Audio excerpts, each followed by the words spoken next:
గురుభ్యః సర్వోపప్లవరహిత ప్రజ్ఞాన ఘన ప్రత్యగర్ధో బ్రహ్మైవాహమస్మి అహం పదార్థరహితః గురవే సర్వలోకానాం విషజే భవరోగిణాం నిదయే సర్వవిద్యానాం శ్రీదక్షిణామూర్తయే నమః. బృహద్వాసిష్ట సిద్ధాంతం పూర్ణబోధోపదేశికా వెంకటేశ్వర యోగీంద్రం సద్గురుభ్యో నమో నమః. ఆత్మానాత్మమతీతమనిశం కేవలాత్మోపదేశికా వేముల రామయార్య యోగీంద్రం సద్గురుభ్యో నమో నమః.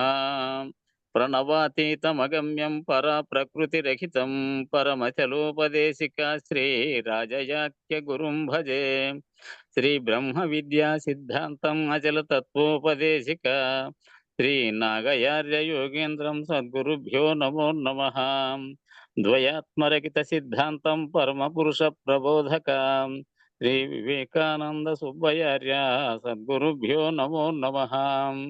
క్షరాక్షరమతీతం చ అచల పూర్ణోపదేశిక శ్రీ పూర్ణానంద పుల్లయార్య సద్గురుభ్యో నమో నమః. అస్మద్గురు సమారంభం కృష్ణ సాందీపమధ్యమాం ఓంకారపీఠ పర్యంతం వందే గురు పరంపరం. జై సద్గురు ప్రభు మహారాజుకు జై, గురు పరంపరమకు జై. జై. ఎన్నోది వెంకటదాస్ గారు? 56. మురికి దేహం. మురికి దేహము కోట్లాది 56.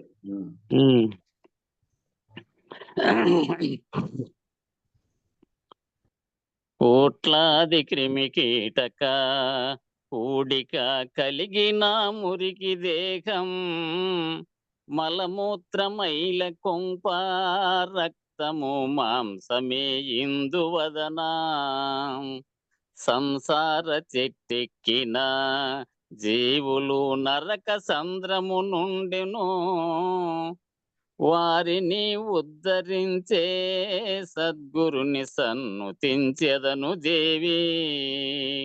సద్గురుడే నిజ దైవం. అజహరిహరాదులా అతిశయం వైనట్టి అజహరిహరాదులా అతిశయం వైనట్టి సద్గురుండు సాక్షాత్తు పరిపూర్ణుడు పరంధాము నేను తీయుంతును. అజ్ఞానపు చీకటి సద్గురుని సుజ్ఞానమే చేతను లేనిదని తెలియబడును కనుక సద్గురుని నుతియుంతును. అఖండ మండలముల నిండిన అచల పరిపూర్ణంబును దర్శింపజేసినట్టి పరంధాము నేను తీయుంతును. స్థావర జంగమముల ములుగృచ్చు సందులేక నిండిన పరమ పదమును చూపిన పరంధాము నేను తీయుంతును. నీవు జీవుడు గావని నీ నిజ రూపమే అచలంబని దర్శింపజేసినట్టి పరంధాము నేను తీయుంతును. పరిప్రశ్నతో వచ్చిన మనుజునికి తక్షణమే గురు సూచన దర్శింపజేసినట్టి పరంధాము నేను తీయుంతును. జ్ఞాన రూపము శాంతుడు గగనమును మించిన పరిపూర్ణుడు నాద బిందు కలలను మించిన సద్గురుని నుతియుంతును. జై సద్గురు ప్రభు మహారాజుకు జై, గురు పరంపరమకు జై. ఈ గురు ప్రభావ వర్ణనం ఉంది, వాటికై నిలిపేసిన. రేపు అక్కడి నుంచి చెప్పదులే. 2 రోజులు, అది రేపు 2 రోజులు గడిచేసి ఉంటే సరిపోతుంది. జై గురు, అందరికీ జై గురు.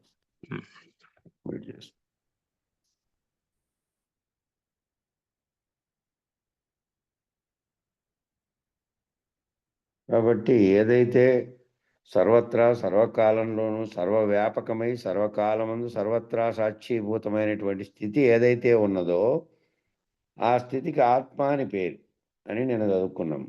ఆత్మ వస్తువు లేకుండా అసలు దేనికి ఉనికే లేదు.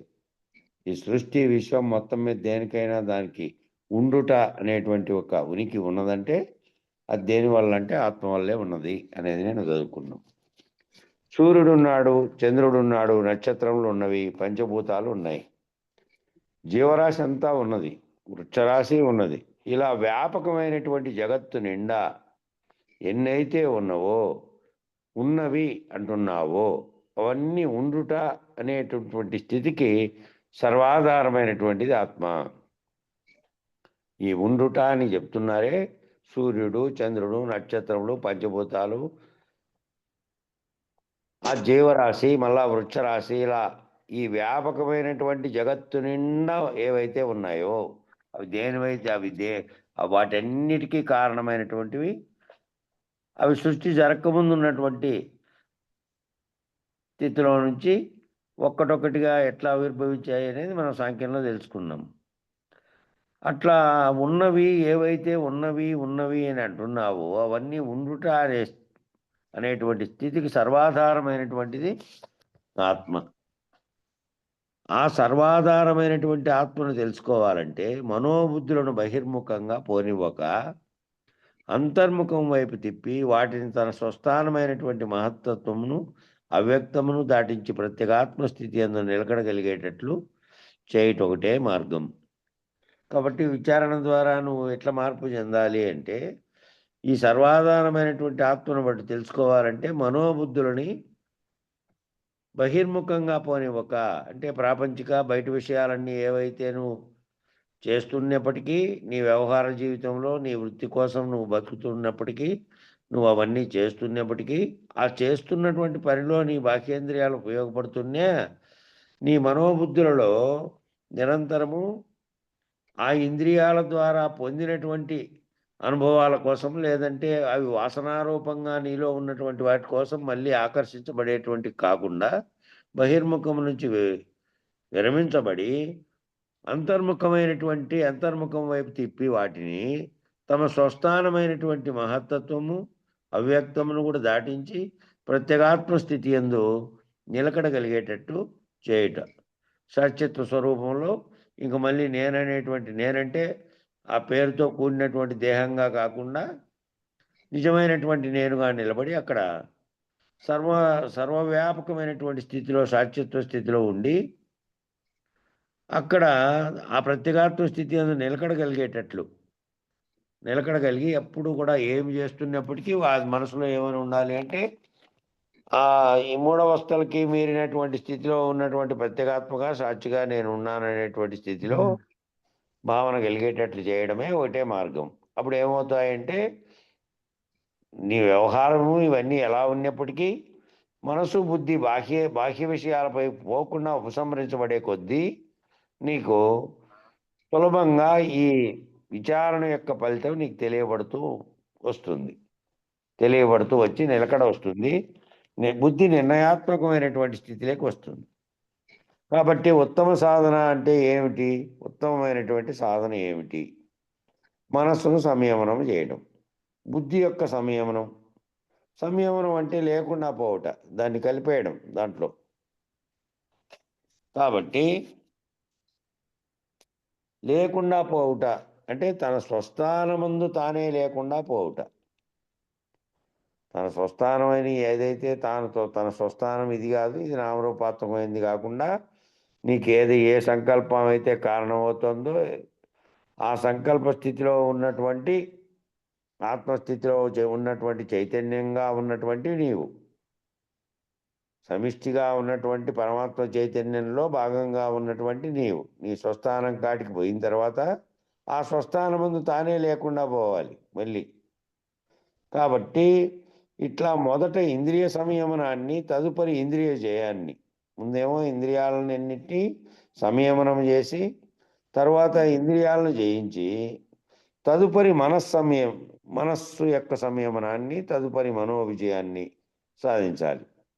సంయమనం చేయటం ద్వారా ఒకటి పైన ఉంటుంది కాబట్టి బుద్ధి విశ్లేషిస్తుంది కాబట్టి మనసు ఏ విధంగా పీకుతోంది, ఎక్కడైతే ఆకర్షించబడుతోంది, ఎక్కడైతే తాను పదే పదే వేరే విషయాల వైపుకు పోతోంది, ఎక్కడ బలహీనతగా ఉంది మనస్సు అనే దాన్ని ముందు గుర్తించి ఆ గుర్తించిన దానిపైన బుద్ధి నిర్ణయాత్మక శక్తిగా ఎక్కడ పోతోంది, ఇది తగునా, ఇది అవసరం లేదు నాకు అనే నిరసన భావం వచ్చి ఏవైతే బాహ్యేంద్రియ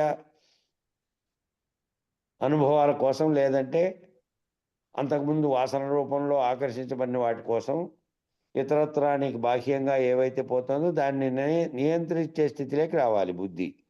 మనస్సును నియంత్రించే స్థితిలోకి వస్తే మనస్సు విజయాన్ని మళ్ళా బుద్ధిపై కూడా విజయాన్ని సాధించాలి. ఆ బుద్ధిని కూడా మళ్ళీ దానిపై కూడా విజయాన్ని సాధించేటువంటి ఈ రకంగా సాధకుడు క్రమమార్గంలో సాంఖ్య విచారణ జ్ఞానాన్ని ఉపయోగించుకుంటూ, సాంఖ్య విచారణ అంటే రాత్రి సాంఖ్య విచారణ వచ్చింది, పంచీకరణ, ఈ సాంఖ్య విచారణ ఇదంతా లేదనేది అప్పటికీ ఇదంతా తోచబడింది, ఇది లేదనేది అర్థం కావాలి అంటే ఈ సాంఖ్యంలో చెప్పబడింది ఎందుకు చెప్పారు క్రమబద్ధీకరణంగా అంటే ముందు ఈ నీ స్వస్వరూప స్థానాన్ని అంతకంటే ముందున్నటువంటి సమిష్టి చైతన్యాన్ని, ఆ సమిష్టి చైతన్యం ఏర్పడక ముందే ఉన్నటువంటి సృష్టికి ముందే ఉన్నటువంటి పరిపూర్ణ పరబ్రహ్మం యొక్క భావనను చెందాలంటే ఈ రకంగా నీలేకి నువ్వు అంతరంగంలోకి తొంగి చూసుకుంటా విచారణ చేయకపోతే అది ఎప్పుడు మాట, అది ఆఖరిలో మొత్తం నిష్ణాతులైనటువంటి గురువు ఉపదేశ వాక్యాలను పొందిన తర్వాత తాను తన రహితం కూడా చెందిన తర్వాత రహితులైనటువంటి శిష్యుడు గురువు మాట్లాడుకునేటప్పుడు సరిపోతుంది. అది రాత్రి చెప్పినటువంటి సిద్ధాంత ఇది పరిపూర్ణవాద సిద్ధాంత శిఖామణిలో శిరోమణిలో చెప్పినటువంటి వాక్యాలు మళ్ళీ ఒకటి ఉందని ఆరోపించి దాన్ని విశ్లేషించి దాన్ని అంతటినీ చేసి ఆఖరుగా అన్నీ అది లేకుండా పోతుంది కాబట్టి లేకుండా పోయిన తర్వాత అది లేనిది అని చెప్పే కంటే ఇది లేనే లేదు, పుట్టనే లేదు, విశ్వమే పుట్టలేదు, తోచింది అని అంటే సరిపోయింది అనే భావనలో చెప్పారు అక్కడ. కానీ ఈ కనపడేటివన్నీ ఉన్నాయి కదా, సూర్యుడు, చంద్రుడు, నక్షత్రాలు, పంచభూతాలు, ఇవన్నీ జీవరాశి కలుగుతున్నటువంటి మనకు కలిగేటువంటి స్పందనలు కలుగుతున్నాయి, భావాలు కలుగుతున్నాయి, కదలికలన్నీ సర్వత్రా ఉన్నాయి. ఈ కదలికల కారణమైనటువంటిది తెలుసుకుంటే నీలేకి నువ్వు విచారణ చేసుకుంటూ పోయిన తర్వాత ఉత్తమ సాధకుడు అయిన తర్వాత అప్పుడు తెలియబడుతుంది. ఇంకా అప్పుడు తెలియబడిన తర్వాత ఆ వాక్యాలు సరిపోతాయి. కాబట్టి సాధకుడుగా ఉన్నటువంటి వాడు సాధనా స్థితిలో మాత్రం ఇవన్నీ తెలుసుకోవాలి. దేని కొరకు అంటే తన స్వరూప జ్ఞానాన్ని ఎరిగే కోసం. ఆ తర్వాత తానే లేకుండా పోవాలి. తాను లేకుండా ఎప్పుడు జీవించి ఉన్నట్టుగానే తాను లేకుండా పోవాలంటే తాననే శరీరాన్ని నువ్వు పోగొట్టుకోలేవు, అది పోతుంది దాని టైం వచ్చినప్పుడు. దానికి కారణమైనటువంటి ఏ సంకల్పం అయితే మళ్ళీ జన్మకు తీసుకురావడానికి ముడివేస్తుందో అది దాంట్లో నుంచి పోవడానికి దాన్ని తీసుకోవాలి ముందే, శరీరం పోకముందే. కాబట్టి ఉత్తమ సాధన ఏమిటంటే మనస్సు సంయమనం, బుద్ధి యొక్క సంయమనం అంటే లేకుండా పోవటం చెప్తున్నాడు. ఈ విజయాన్ని అంతటినీ ఈ విధంగా ఏం చెప్పాడు, మొదట ఇంద్రియ సంయమనాన్ని, తర్వాత ఇంద్రియాలను జయించడం, ఆ తర్వాత మనస్సును సంయమనం చేసుకోవడం, మనసు ఎట్లా పడితే ఎట్లా పోకుండా దాన్ని మళ్ళా మనోవిజయాన్ని, తర్వాత బుద్ధిని, ఆ బుద్ధి ఏదైతే నిర్ణయిస్తుందో దాన్ని కూడా సంయమనం చేసి దానిపై విజయాన్ని, ఈ రకంగా సాధకుడు క్రమ మార్గంలో ఉపయోగించుకుంటూ పంచీకరణ యొక్క పరిజ్ఞానాన్ని కూడా ఉపయోగించుకుంటూ ఆయా అధిష్టాన దేవతల అనుగ్రహంతో, ఆయా పంచశక్తులు పంచబ్రహ్మల యొక్క అనుగ్రహంతో, ఆయా పంచశక్తులు ఒక్కోదానికి ఒక్కో శక్తి తోడైన తర్వాతనే అది కార్యరూపం ధరించింది. ప్రతి ఒక్కటి 5 రకాలైనటువంటి శబ్ద స్పర్శ రూప రసగంధాలనేటువంటి తన్మాత్రలుగా ఉంటే వాటితో గుణాలతో కూడిన తర్వాత సృష్టి చేయాలనే సంకల్పం కలిగిన తర్వాత కూడా పరమాత్మకు శక్తి తోడు కాకుండా అవి కార్యరూపం ధరించలే. శక్తి తోడయే కార్యరూపం ధరించినాయి. అట్లాగే పంచబ్రహ్మలైనటువంటి బ్రహ్మ విష్ణు మహేశ్వరులు, సదాశివుడు, రుద్రుడు అనేటువంటి 5 రకాలైనటువంటి పనులు చేస్తున్నటువంటి సృష్టి స్థితి లయ విస్తీర్ణ ఆకర్షణలు చేస్తున్నటువంటి పంచబ్రహ్మల యొక్క అనుగ్రహంతో, ఈశ్వరానుగ్రహంతో, ఇక ఆఖరుకు సద్గురుమూర్తి యొక్క కృప చేత, ఆ సద్గురుమూర్తి కృప లేకుండా ఎంత విచారణంతా చేసుకుంటూ పోయినా కూడా గ్రంథంలోని విషయాలు తెలియబడినప్పటికీ దానికి అతీతంగా ఉన్నటువంటి విషయాన్ని ఆ సద్గురుమూర్తి కృప కలిగితే ఆ సద్గురుమూర్తి యొక్క కృప చేత విరమిస్తూ తాను ఆత్మోపరతిని పొందవలసినటువంటి అవసరం ఉన్నది అనేటువంటిది ఆ ముఖ్యమైనటువంటి లక్ష్యాన్ని క్రమమైన మార్గంలో యమధర్మరాజు తన శిష్యుడైనటువంటి నచికేతునికి బోధిస్తున్నాడు. ఆ విధంగా అన్ని అనుగ్రహాలు పొందమన్నాడు. అన్ని అనుగ్రహాల తర్వాత పంచబ్రహ్మలు, దాని అధిదేవతలు, అంతకుముందు ఉన్నటువంటి మన పంచీకరణలో చెప్పినటువంటి ఆయా అవయవాలకు కూడా గోలకాలుగా ఉండి దానికి అధిదేవతలు ఉన్నట్లు అట్లా అధిష్టాన దేవతల అనుగ్రహంతోనూ పంచశక్తులు, పంచబ్రహ్మల అనుగ్రహము, ఈశ్వరానుగ్రహము, తర్వాత సద్గురుమూర్తి యొక్క కృప చెప్పాడు. కృప చేత విరమిస్తూ తాను ఆత్మోపరతిని పొందవలసినటువంటి అవసరం ఉన్నది అనేటువంటిది ఆ ముఖ్యమైనటువంటి లక్ష్యాన్ని క్రమమైన మార్గంలో యమధర్మరాజు తన శిష్యుడైనటువంటి నచికేతులకు బోధిస్తూ ఉన్నాడు. 14 గోళకాలు, 14 ఇంద్రియాలు, 14 అవస్థలు చేసేటువంటి పనులు అవి 48గా చెప్పినాడు. 3 14 42గా.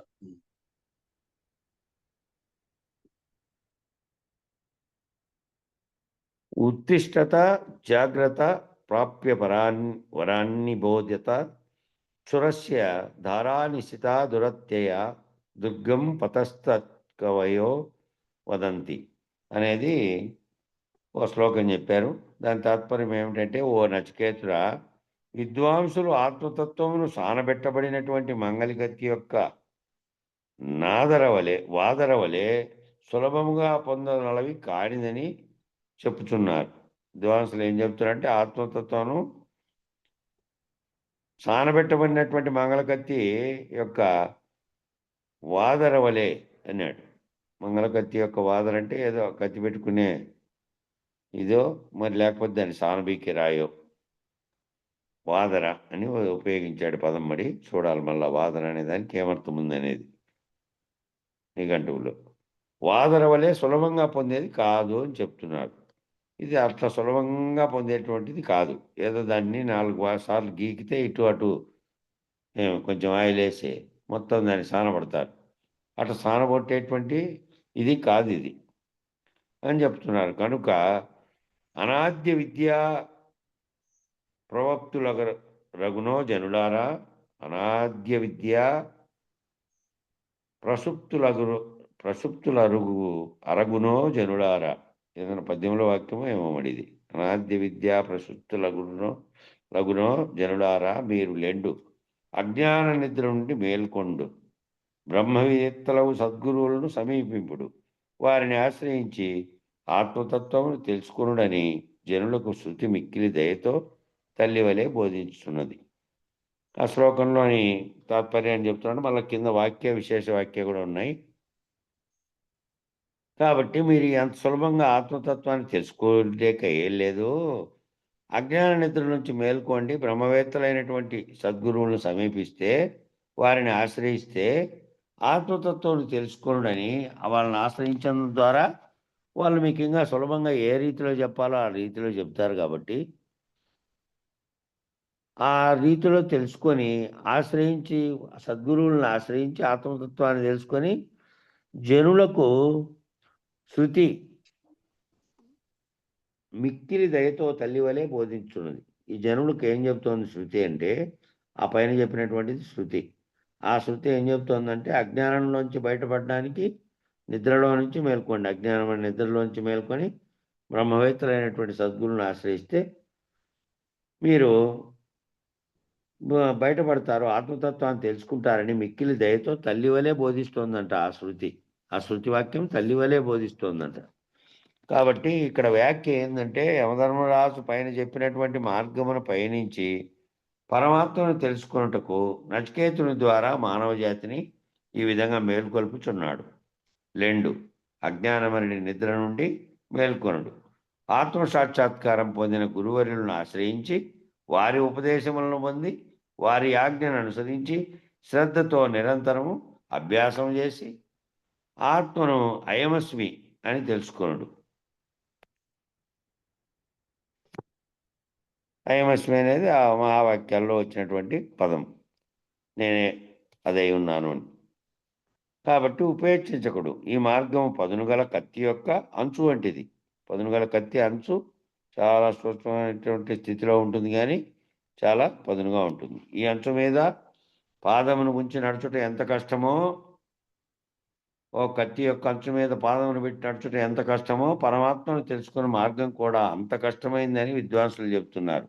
అంత సులభంగా ఏ పురాణ కథలోనో, ఏ భారత భాగవతాలు లాంటివి చదువుతుంటే అది విని కథార్థమైనట్టుగా అర్థమయ్యేది కాదు. ఇది చాలా ఏకాగ్రతతో దాని మీద దృష్టి పెట్టి దాంట్లోనే రమిస్తూ ఉంటే తప్ప ఒక్కొక్క భ్రాంతి నీకు విడివడి ఆ స్థితి చేరుకోలేవు. కాబట్టి ఆ పరమాత్మను తెలుసుకోవడం అనేది చాలా కష్టమైంది. మేల్కొనండి, మీరంతా మేల్కొని అజ్ఞానం నిద్రలోంచి మేల్కొని అటువంటి గురువులను ఆశ్రయించి వారి ఉపదేశాలను పొంది వారి ఆజ్ఞను అనుసరించి శ్రద్ధతో నిరంతరము అభ్యాసం చేసి నిరంతరము శ్రద్ధ కలిగి ఉంటే అభ్యాసం అదే అవుతుంది. నువ్వు శ్రద్ధ దాని మీద ఉంటే అది మేల్కొల్పు, అది నిరంతరం గుర్తుకొచ్చి మళ్ళీ ఏ రాత్రి ఖాళీగా ఉన్నప్పుడు, ఇతరత్రా పనులు లేనప్పుడు, పగులైనా కూడా ఏవైనా పనులు ఉన్నప్పుడు భావంలో దీన్ని రమింపజేసుకుంటే ఆ మార్గం మీద శ్రద్ధ ఏర్పడుతుంది. ఆ మార్గము కత్తి అంచు లాంటిది. దాని మీద నడవడం ఎంత కష్టమో అట్లాగే ఈ బోధలో ఇదంతా ఈ పరమాత్మను తెలుసుకునే మార్గం కూడా అంతే కష్టమని విద్వాంసులు చెప్తున్నారట. దానికి విశేష వ్యాఖ్య ఇక్కడ పెట్టారు. ఈ బోధాక్రమములో యమధర్మరాజు నచికేతుని రూపమున సమస్త మానవ జాతికి కూడా ఈ బోధన అందిస్తూ ఉన్నారు. ఈ బోధన చెప్పేటప్పుడు ఆ నచికేతుడు అనే రూపంలో ఒకరు పోయి ప్రశ్నించినందువల్లే కదా ఈ విషయం అంతా యమధర్మరాజు చెప్తున్నది.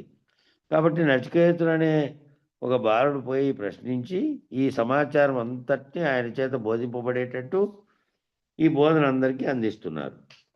ఎలా అంటే, ఓ మానవులారా లేవండి అంటే అజ్ఞాన వశము అనేటువంటి నిద్రావస్థకు లోనేటువంటి మానవులందరినీ కూడా మేల్కొల్పుతూ ఉన్నాడనమాట. మామూలుగా నిద్రపోతే నిద్ర నుంచి మేల్కోవడం ఏమంటే, తనకే పని ఉంటుందో ఆ టయానికి కరెక్ట్గా అది మెలక వచ్చి లేచినట్టు, మేల్కొని తన పనులు చేసుకున్నట్టు, అంతవరకు నిద్రపోయి విశ్రమించినట్టు, అట్లా మామూలుగా నిద్రపోతున్నటువంటి వారిని కాదు, ఎవరైతే జాగ్రత్తలో కూడా మళ్ళీ నిద్రపోయినప్పుడు ఉన్నటువంటి అంత అజ్ఞానంలో ఎవరైతే ఉన్నారో ఆ అజ్ఞానంలో ఉండేటువంటి వారు, మేల్కొని కూడా అజ్ఞానంలో ఉండేవాళ్ళు ఉన్నారు. వాళ్ళు ఆ అజ్ఞానపు నిద్రలోంచి మేల్కొని ఆ అజ్ఞాన వశమైనటువంటి నిద్రావస్థకు లోనటువంటి మానవులందరినీ మేల్కొల్పుతూ ఉన్నాడనమాట. ఆత్మ సాక్షాత్కారం పొందినటువంటి గురువర్యులను ఆశ్రయించండి, వారి ఉపదేశాలను పొంది వారి ఆజ్ఞను అనుసరించి అభ్యాసం చేయండి. ఇది చాలా ముఖ్యమైనది అనేది ఈ పాయింట్ చెప్తున్నాడు విశేష వ్యాఖ్యలో. ఇక గురువు గారి ఆజ్ఞను అనుసరించి చేయడం అనేటువంటి నియమానికి కనుక కట్టుబడి ఉన్నట్లయితే అయమస్మి అని తెలుసుకోమన్నాడు ఇక్కడ. తర్వాత పూర్ణ బోధలోకి పోయినప్పుడు అయం వ్యర్థం అన్నాడు అక్కడ. అది అప్పుడు అది ఉండి లేనిదైందనే నిర్ణయానికి వస్తుంది. ఈడేమో ఏమన్నా అయమస్మి అని తెలుసుకో, అది మహావాక్యాల్లో అర్థం వచ్చినటువంటి అది నీవైతివి అని తెలుసుకో. ఆడికి అడుగు ఇంకో అడుగు ముందరకేస్తే అదే పూర్ణ గురువు ఏం చెప్తాడు? అయం వ్యర్థం. అది మొదటి అంటే ఈడ అయం నేనైనానంటున్నాడు, ఆడేమో అయం దానిలో వ్యర్థమైంది. అక్కడ ఏమీ లేదు, అది తప్ప ఇంకేమీ లేదనే అర్థం ఆడ. దాంట్లో ఇంకేమీ లేదు, అది తప్ప ఏమీ లేదు, ఇదంతా లేనిదే అనే భావనలో అది. గురువుగారి ఆజ్ఞను అనుసరించి చేయడం అనేటువంటి నియమానికి కనుక కట్టుబడి ఉన్నట్టయితే, నేను గురువుగారి దగ్గర వాగ్దానం చేశాను, ఈ ఇంద్రియాలని ఈ రకంగా ఉపయోగించను అని, ఇదిగో ఈ విషయాలలో ప్రవేశించను, ఇదిగో ఈ బలహీనతలు నేను అధిగమిస్తాను అని శిష్యులందరూ కూడా ఈ రకమైనటువంటి ప్రాథమికమైనటువంటి నియమాన్ని పెట్టుకోవాల్సినటువంటి అవసరం ఉన్నది. ఆత్మ సాక్షాత్కార జ్ఞానం కలిగినటువంటి ఆత్మనిష్ఠులైనటువంటి మహానుభావులందరూ తప్పకుండా ఆత్మజ్ఞానాన్ని మాత్రమే బోధిస్తూ ఉంటారు. అటువంటి గురువులు వేరే అన్ని విషయాలన్నీ బోధించరు. ఇంకా ప్రాథమిక స్థాయిలో ఆత్మబోధ, తర్వాత స్థాయిలో తత్వజ్ఞానము, దానికి అతీతమైన దాన్ని బోధిస్తూ ఉంటారు. ఆ బోధిస్తున్నటువంటి వాళ్ళ దగ్గరికి పోయినటువంటి శిష్యులంతా ఏమి నియమం పెట్టుకోవాలంటే, నియమం పెట్టుకోవాలి, నేను ఈ ఇంద్రియాలను ఈ పద్ధతిలో ఉపయోగించను, ఈ విషయాలలో ప్రవేశించను, దీనికి అవసరం లేనటువంటి బాహ్య విషయాల్లోకి పోను, ఈ బలహీనతలను నేను అధిగమిస్తాననేటువంటి ధైర్యంగా అధిగమిస్తాను అనేటువంటి నిర్ణయానికి రావాలి అని శిష్యులందరూ రకమైన ప్రాథమికమైనటువంటి నియమాన్ని పెట్టుకోవాలి. ఆత్మ సాక్షాత్కార జ్ఞానం కలిగినటువంటి మహానుభావులంతా నీకు బోధించేకున్నారు, వాళ్ళని ఆశ్రయిస్తే నీ బోధిస్తూ ఉంటారు. అంటే వాళ్ళ దగ్గర సూపర్ మార్కెట్లో దొరికినట్లుగా అన్నీ దొరకవు. సూపర్ మార్కెట్లో పనికి మాలినవి, పనికి వచ్చేటివి సర్వము ఉంటాయి. అవన్నీ అవసరం లేదు. ఇంక వీళ్ళ దగ్గరికి పోతే ఇంక మిగతా అంతటి చెప్పరు వాళ్ళు. ఇంకా ఒకటే చెప్తారు, ఆత్మజ్ఞానాన్ని, తత్వజ్ఞానాన్ని, దానికి అతీతమైన దాన్ని, అంతే. మిగతావన్నీ అవసరం లేదు. ఏమండి మా అమ్మాయికి ఆరోగ్యం బాగోలేదు, ఏం చేయమంటారు అని అడిగితే, అమ్మ డాక్టర్ దగ్గరికి వెళ్ళండి అని చెప్తారు. అంతేగాని ఏమండి మీరు ఇలా చేయండి అలా చేయండి అని గురుమూర్తి చెప్పలేడు. గురుమూర్తి అంశం కాదు అది. సరే బాగుండాలని ఆశీర్వదిస్తాడు, కానీ ఏం చేయాలో సూచన అనేది డాక్టర్ దగ్గరికి పోవాలి వైద్యం కోసం. కాబట్టి అలా చేస్తే బాగుంటుంది, ఇలా చేస్తే బాగుంటుంది అని చెప్పలేడు. మీరు ఇలా చేస్తే బాగుంటుంది, ఈ రకమైనటువంటి సూపర్ మార్కెట్ వ్యవహారం అంతా ఉండదు. గురువుగారి దగ్గరికి పోయినది ఏంటంటే, నువ్వు తెలుసుకోవడానికి నిమ్మకాయల మంత్రిచ్చేది, సాంబ్రాణి మంత్రిచ్చి పొగేసుకోమని చెప్పేది, మంత్రం కట్టేది, పశువు పట్టించేది, మన జడల స్వామి చేస్తాండి కదా అవన్నీ కృష్ణాపురంలో. ఇవన్నీ చేయడు. ఇంకో స్వామి కూడా చేస్తాడు, కృష్ణాపురంలో ఇంకో స్వామి కూడా చేస్తాడు. కాబట్టి అవన్నీ తెచ్చుకోపోండి అనడం, అవన్నీ మంత్రం ఇస్తానడం, అట్లాంటివి ఇవన్నీ చేయడు నిజమైన గురువు. ఆ మంత్రాలు చేయండి, ఈ తంత్రాలు చేయండి, ఆ యజ్ఞాలు చేయండి, ఈ యాగాలు చేయండి, ఈ తీర్థయాత్రలు చేయండి, ఈ రకమైనటువంటి విశేష లక్షణాలను కూడా చెప్పరు. ఎందుకనంటే ఉత్తమమైనటువంటి ఆత్మజ్ఞానాన్ని బోధించేటటువంటి వారు మధ్యమగతికి కానీ అధమగతికి కానీ కామ్యక కర్మల జోలికి కానీ కాని వాళ్ళ రానన్నమాట.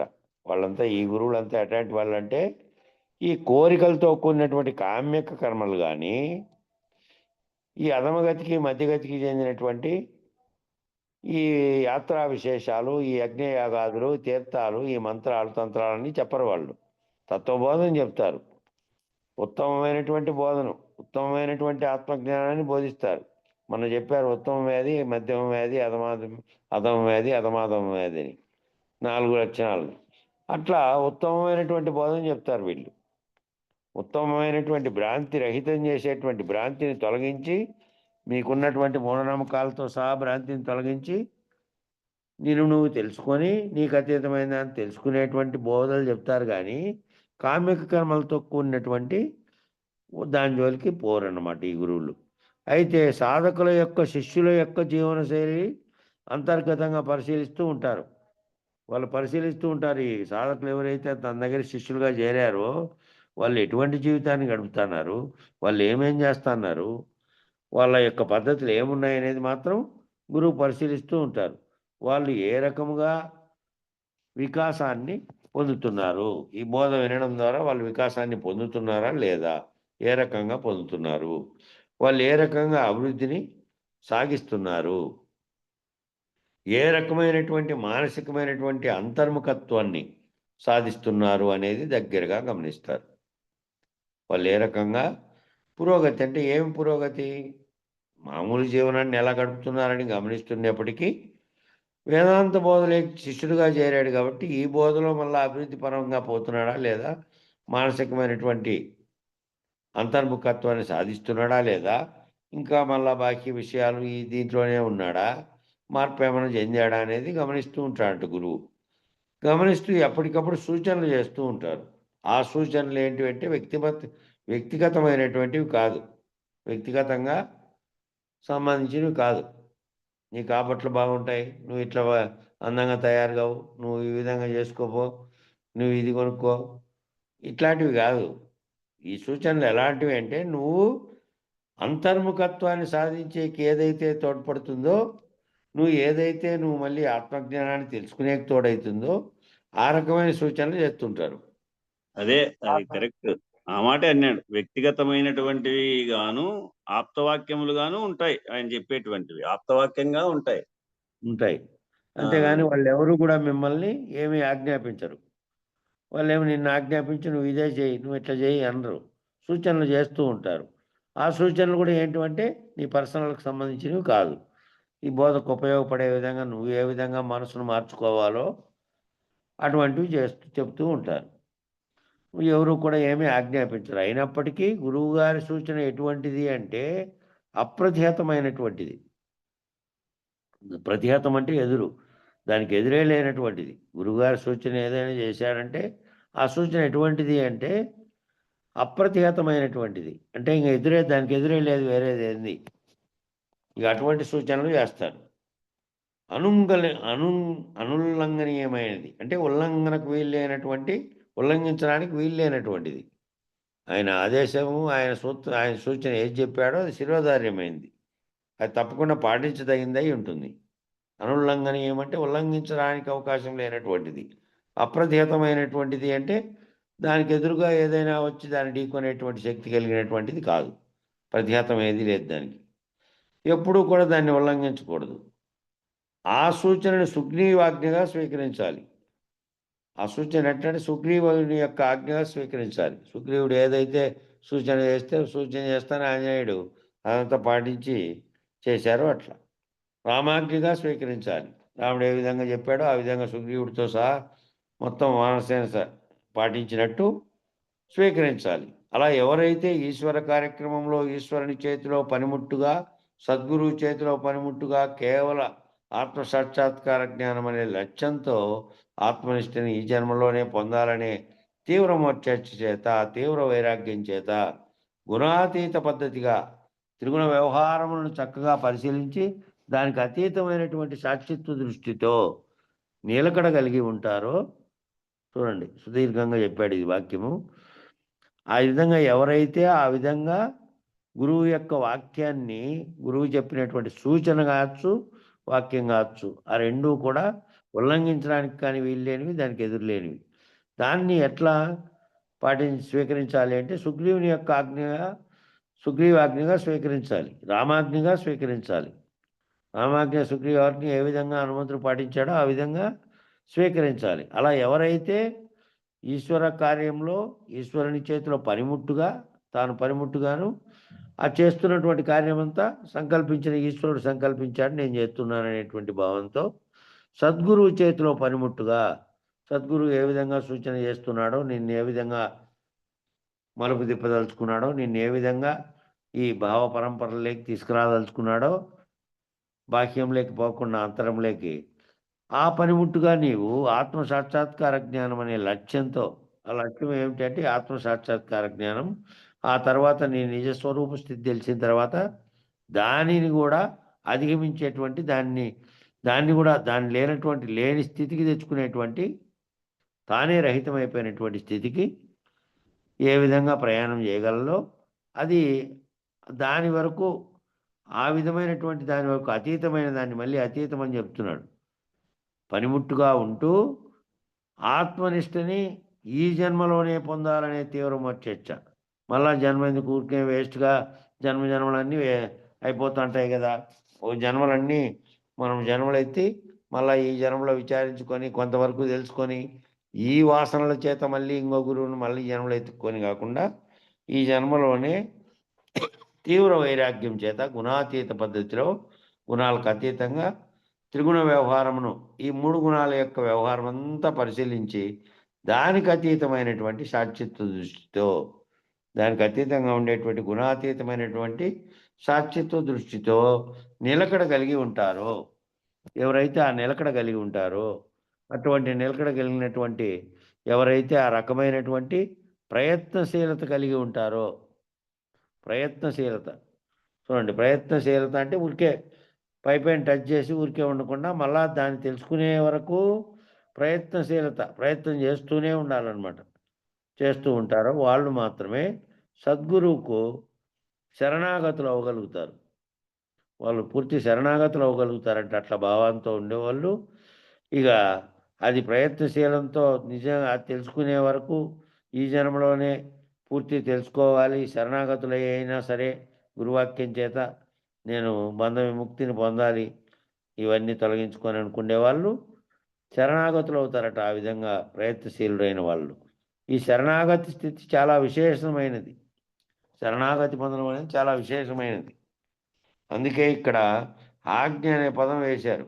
ఎవరైతే గురువుగారి ఆజ్ఞకు లోబడి వర్తిస్తున్నారని గుర్తిస్తున్నారో వాళ్ళ యొక్క శరణాగతి స్థితి చేత గురువు ఆకర్షించబడుతూ ఉంటాడు. వాళ్ళ యొక్క శరణాగతి స్థితి చేత ఈశ్వరుడు ఆకర్షించబడుతూ ఉంటాడు. వాళ్ళ యొక్క నిత్య జీవితంలో వాళ్ళు ఏమీ చేయక్కర్లేదు. వాళ్ళు గురువాక్యను కనుక పాటిస్తూ ఉంటే మిగిలినవన్నీ అవంతకవే ఆకర్షించబడుతూ ఉంటాయంటే చూడండి. ఎవరైతే ఆ విధమైనటువంటి ఆ గురువాక్యాన్ని పాటిస్తున్నారో గురువు ఆజ్ఞకు లోబడి ఉన్నారో వాళ్ళ యొక్క శరణాగతి స్థితి వల్ల గురువు ఆకర్షించబడుతూ ఉంటాడు. మళ్ళా వాళ్ళ యొక్క శరణాగతి చేత ఈశ్వరుడు కూడా ఆకర్షించబడుతూ ఉంటాడు వాళ్ళ పట్ల. వాళ్ళ యొక్క నిత్య జీవితంలో వాళ్ళు ఏమి చేస్తున్నవన్నీ తాను కేవలము ఆ నిర్వర్తించడానికి కర్తగా ఉన్నాను తప్ప కర్తృత్వంతో లేను. ఇవన్నీ కూడాను గురువాజ్ఞ ఈశ్వరాజ్ఞగా భావించి ఈ చేస్తున్న పనులన్నీ నేను నా పనిని నాకు అప్పచెప్పబడినటువంటి ఒక విధిగా నిర్వర్తిస్తున్నాను. నేను కర్తగా కానీ నేను భోక్తగా కానీ లేనటువంటి స్థితిలో నేను ఇదంతా చేస్తున్నా.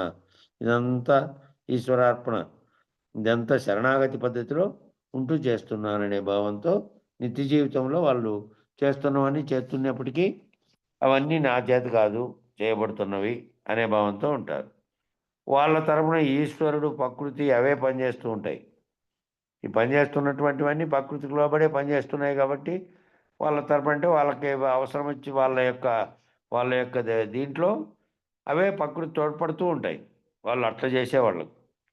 ప్రత్యేకంగా నువ్వు చేసావనుకో ప్రత్యేకంగా చేసినటువంటి దానికి అనుకూలంగా జరగదు. ఒక్కోసారి వ్యతిరేక భావాలు జరుగుతాయి. వ్యతిరేకంగా చేయాలని పోయినావనుకో కొన్ని అనుకూలమైనవి జరుగుతాయి. నువ్వు వ్యతిరేకం దేనికి చేయాలనుకున్నావో దానికి అనుకూలం కూడా జరుగుతుంది. కాబట్టి ఇవన్నీ కూడా ఈశ్వరుడు ప్రకృతి అవే పనిచేస్తూ ఉంటాయి. స్వయంచాలితంగా అతను సంకల్పించక్కర్లేదు. నువ్వే నీ అంతకు నువ్వు స్వయంచాలితంగా సంకల్పించక్కర్లేదు. స్వయంచాలితంగా అతను ఏమి చేయక్కర్లేదు. తగినటువంటి వ్యక్తి చేత వ్యక్తిగత జీవన సమస్యలను అన్నిటినీ కూడా ఆ ఈశ్వరుడే ఆ ప్రకృతే పరిష్కారం చేస్తుంది. నువ్వు ఈ బుద్ధితో కనుకుంటే నీకే రకమైనటువంటి పక్షపాత బుద్ధి లేకుండా సాక్షిత్వ స్థితిలో సర్వవ్యాపకమైనటువంటి ఆత్మస్థితిలో ఉండి నువ్వు విషయాలకు కాకుండా పనిముట్టు ఉన్నట్టు లాగా గనక నువ్వు ఉంటే నీ పనులు ఈ పనిముట్టు చేత ఎలా చేయించాలో అది గురుమూర్తికి ఈశ్వరునికి తెలుసు, ప్రకృతికి తెలుసు. అది ఆ చేయించేటివి అవి చేస్తాయి. నువ్వు దాంట్లో తాజాత్వం చెందకుండా నువ్వు కేవలం నీ విధిని నిర్వర్తించే పనిముట్టులాగా నువ్వు గనక వ్యవహరిస్తే నీతో వాళ్ళు ఏం చేయించాలో చేస్తారు. కాబట్టి ఈ తగినటువంటి వ్యక్తి చేత వ్యక్తిగత జీవన సమస్యలను అన్నింటినీ కూడా ఈశ్వరుడే ప్రకృతే పరిష్కరింపజేస్తుంది.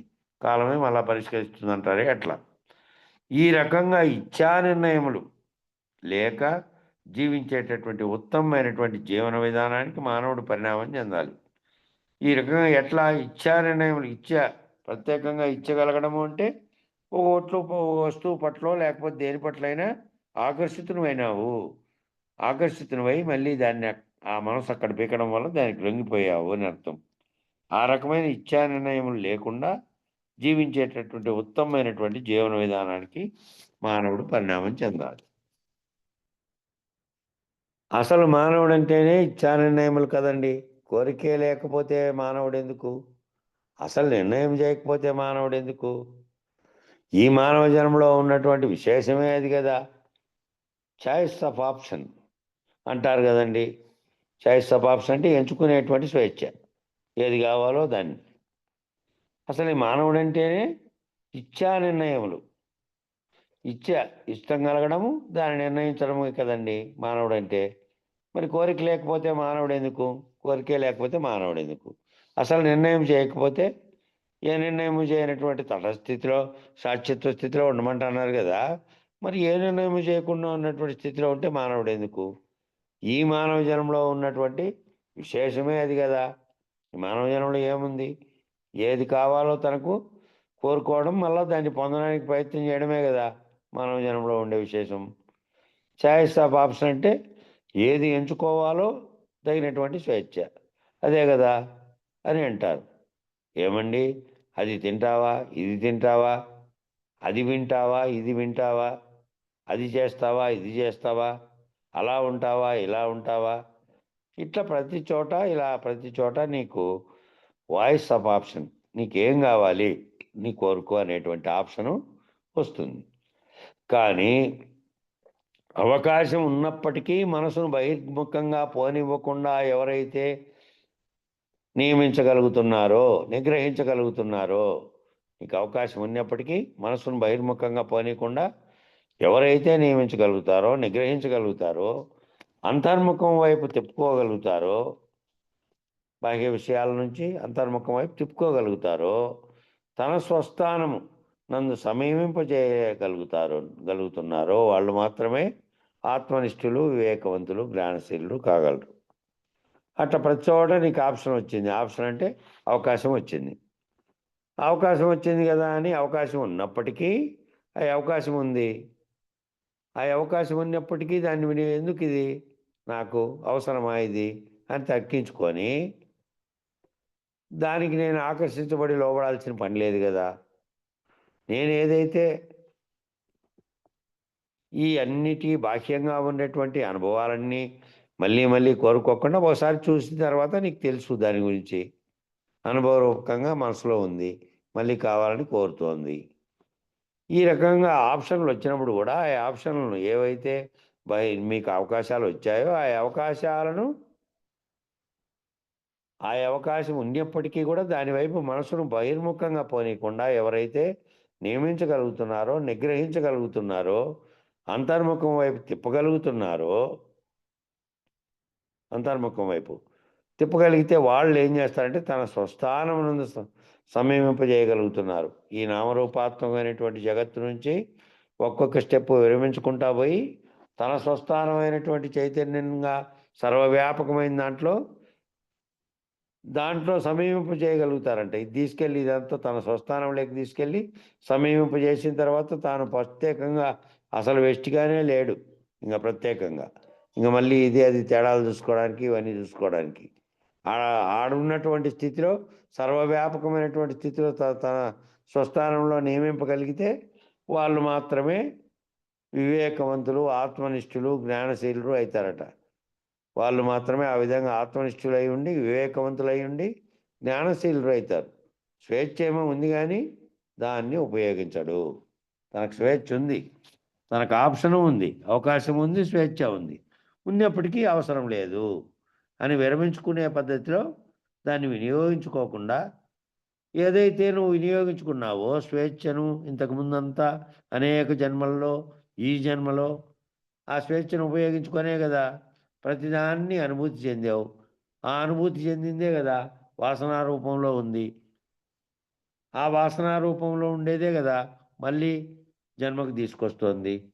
మళ్ళీ జన్మ వచ్చిన తర్వాత మళ్ళీ ప్రత్యేకంగా కర్మలు చేస్తూ ఆ ఫలితాన్ని అనుభవించడానికి మళ్ళీ సంకల్పిస్తూ మళ్ళీ కోరుతూ మళ్ళీ జన్మిస్తూ ఉన్నావు. కాబట్టి ఆ స్వేచ్ఛ ఉన్నా కూడా దాన్ని ఉపయోగించుకోకూడదు. ఉపయోగించుకోకుండా ఆ స్వేచ్ఛ దేనికి ఉపయోగించుకోవాలి?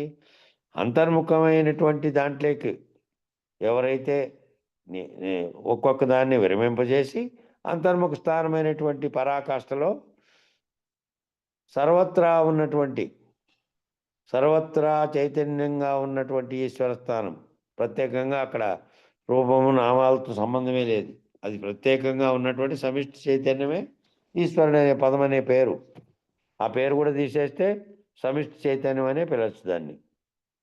ఆ సమిష్టి చైతన్యంలో ఉన్నటువంటి నువ్వు సర్వవ్యాపకమై ఉన్నానని తెలుసుకున్న తర్వాత వేరువేరుగా భావించేది వేరువేరుగా అనేది ఆలోచనలే లేవు. కాబట్టి అప్పుడు ఆత్మనిష్ఠుడుగాను ఉంటావు, బ్రహ్మనిష్ఠుడుగాను ఉంటావు, జ్ఞానశీలుడుగాను వివేకవంతుడుగాను ఉంటావు. స్వేచ్ఛ ఉన్నా కూడా ఉపయోగించుకోకుండా ఆ స్వేచ్ఛను సమర్థుడై ఉన్నాడు. శక్తిని వినియోగించడు. ఈ రకంగా ఉన్నటువంటి వాడు అణిగిమణిగి ఉంటాడు. వాడి స్థితి ఎట్లుంటుంది అప్ప అంటే మామూలుగా అణిగిమణి ఉంటాడు. వాడు అంటానే ఏదో వ్యవహరించే స్థితిలో ఉండడు. ఇంకా పూర్తి స్తబ్దుగా అయిపోయి ఉంటాడు అనమాట. తన స్థితి తాను తెలుసుకున్నటువంటి వాడు. అంతేగాని విచ్చలవిడితనాన్ని ప్రదర్శించకూడదు. అంతేగాని ఎట్లా పడితే అట్లా విచ్చలవిడితనం ప్రదర్శించకూడదు. ఎప్పుడైతే అట్లా వంగి ఉంటాడో శరణాగతుడై ఉంటాడో ఈశ్వరానుగ్రహంకు పాత్రుడై ఉంటాడో మానసికంగా సద్గురుమూర్తిని ఆశ్రయించి వెంబడిస్తూ ఉంటాడో అటువంటి ఆత్మనిష్ఠులైనటువంటి మహానుభావుల్ని వెంబడిస్తూ ఉంటాడో అప్పుడు సదా అతను ఆత్మోన్నతికై పరిశ్రమిస్తూ ఉంటాడు. అటువంటి వాడు ఎట్లుంటాడంటే విచ్చలవిడిగా లేకుండా ఎప్పుడైతే ఆ విధంగా వంగి ఉంటాడో తానిది అని తాను తన ఉనికి గొప్పగా ఏదైనా భావించాడు అంటే అది మళ్ళీ అదే అహంకార నిరసనం కదా ఇది.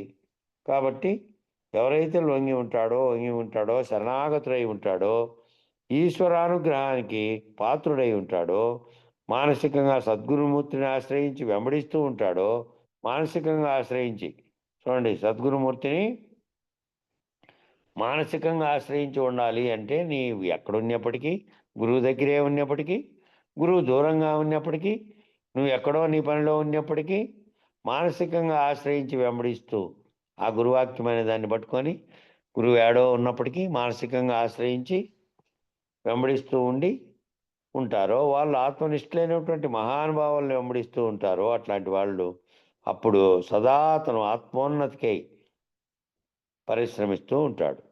ఆ ఆత్మభావాన్ని తెలుసుకొని ఆత్మోన్నతికై పరిశ్రమిస్తూ ఉంటాడు. శరీరపరమైనటువంటి ప్రాపంచికపరమైనటువంటి నామరూపాత్మకమైనటువంటి పంచభూతాలతో తాను తాదాత్మ్యం చెందాలనే భావనలేకి రాడు. ఆత్మోన్నతికి ప్రయత్నిస్తూ ఉంటాడంట. చూడు, ఆజన్మార్జితమైనటువంటి సంస్కార బలాన్ని రద్దు చేసుకోవడానికి ప్రయత్నిస్తుంటాడంట. అనేక జన్మల్లోంచి వచ్చినటువంటి సంస్కార బలము, అనేక జన్మల్లోంచి వచ్చినటువంటి వాసనారూపంగా ఉండేటివన్నీ తొలగించుకోవడానికి, రద్దు చేసుకోవడానికి ప్రయత్నిస్తూ ఉంటాడట. వాసనా బలాన్ని నిశ్శేషంగా పోగొట్టుకోవడానికి, నిశ్శేషంగా మన మిగిలింది అంటే శేషం ఉందంటే మళ్ళా శేషమే పిక్కొస్తుంది. మళ్ళీ శేషమే నీకు సంకల్పం కలగజేస్తుంది, శేషమే మళ్ళీ నీతో కర్మ చేయిస్తుంది, శేషమే నీకు జన్మకు కారణమైనటువంటి సంకల్పాలన్నింటినీ చేపిస్తుంది. కాబట్టి నిశ్శేషంగా వాసనా బలాన్ని నిశ్శేషంగా పోగొట్టుకోవడానికి ప్రయత్నిస్తూ ఉంటాడంట అటువంటి వాడు. ఈ రకమైనటువంటి జ్ఞానపరమైనటువంటి సాధనలతో తను ప్రవేశిస్తాడు. ఏ రకమైనవి? జ్ఞానపరమైనటువంటి సాధనలు. ఆ జ్ఞానపరమైనటువంటి సాధనలో ప్రవేశించి జ్ఞానయోగాన్ని అభ్యసిస్తాడు. ఆత్మజ్ఞానాన్ని పొందడమే జీవిత పరమావధిగా పెట్టుకుంటాడు. కాబట్టి అయమస్మి అని ఇందాక వచ్చింది కదా, దాన్ని ఇక్కడ చెప్తున్నాడు. అయమస్మి, ఈ అభ్యాసముల వలన అహమస్మి అంటే నేను అయితిని. ఇంతకుముందు నేను శరీరముగా ఉన్నాను, అంతకుముందు కూడా శరీరంగా ఉన్నా. నేను శరీరంగా ఉన్నటువంటి స్థితిలో నుంచి ఆత్మస్వరూపుడిగా అయిన తర్వాత నేను ఆ స్థితిని పొందా. నేను అదే ఉన్నా, సర్వత్రా ఉన్నటువంటి చైతన్య స్వరూపంలో ఉన్నటువంటి బ్రహ్మం నేనే అనే స్థితిలోకి ఎదిగాడు. ఇప్పుడు నేను ఆత్మస్వరూపుణ్ణు అంటున్నాడు. నేను ఆత్మస్వరూపుణ్ణు ఏమస్మి అంటే నేను ఆత్మస్వరూపుణ్ణి అయిపోయి ఉన్నా, అయి ఉంటిని అని చెప్తున్నాడు. ఇక్కడ స్వరూప సాక్షాత్కార జ్ఞానం చేత నేను ఆత్మస్వరూపుడుగా ఉన్నాను, స్వరూప సాక్షాత్కార జ్ఞానం చేత స్వయం సిద్ధంగా ఉన్నాను.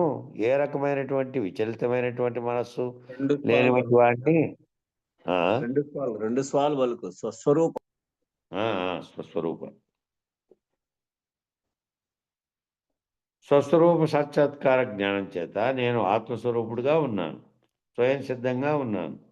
ఏ రకమైనటువంటి విచలితమైనటువంటి మనస్సు లేకుండా ఉన్నాను.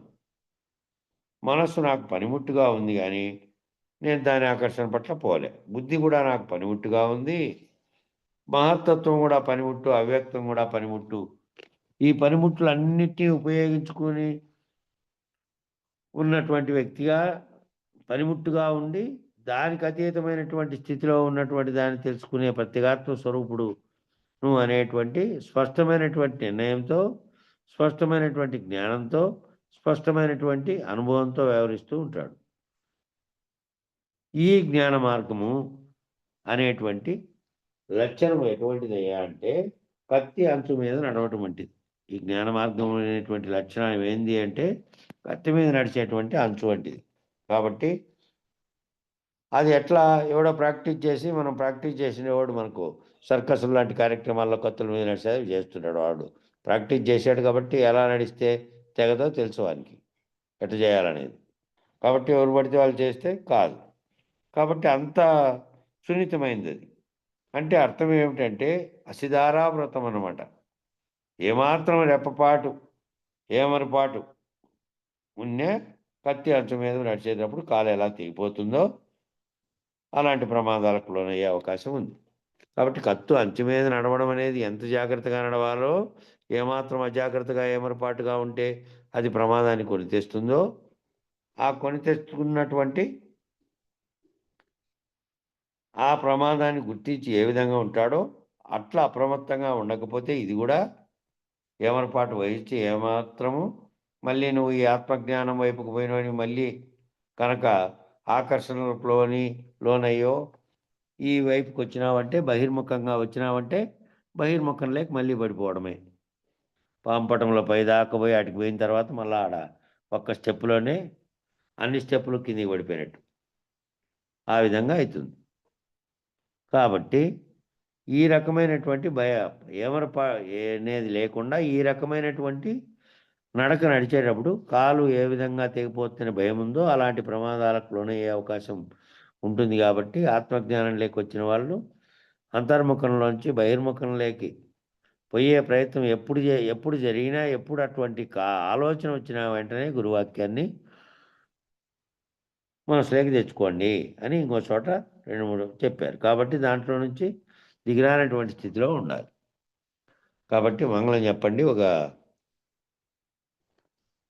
5 నిమిషాలు ఉంది. 5 నిమిషాలు అనేది నేను ఒకటి చెప్పదలుచుకున్నా, అది చెప్తా మళ్ళీ తర్వాత.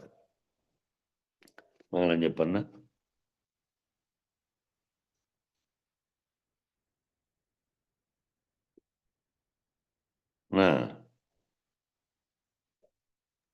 మంగళం శ్రీ గురుదేవాయ మహనీయ గుణాత్మనే సర్వలోక శరణ్యాయ సాధు రూపాయ మంగళం. ఓం శాంతి శాంతి శాంతి. జై గురు. సద్గురు మహారాజ్ కి జై. గురు పరంపరముకు జై. జై శ్రీ పూర్ణానంద పులయారులకు జై. జై శ్రీ ఇందుగల గురు భక్త మండలికి జై. జై గురు. జై గురు స్వామి.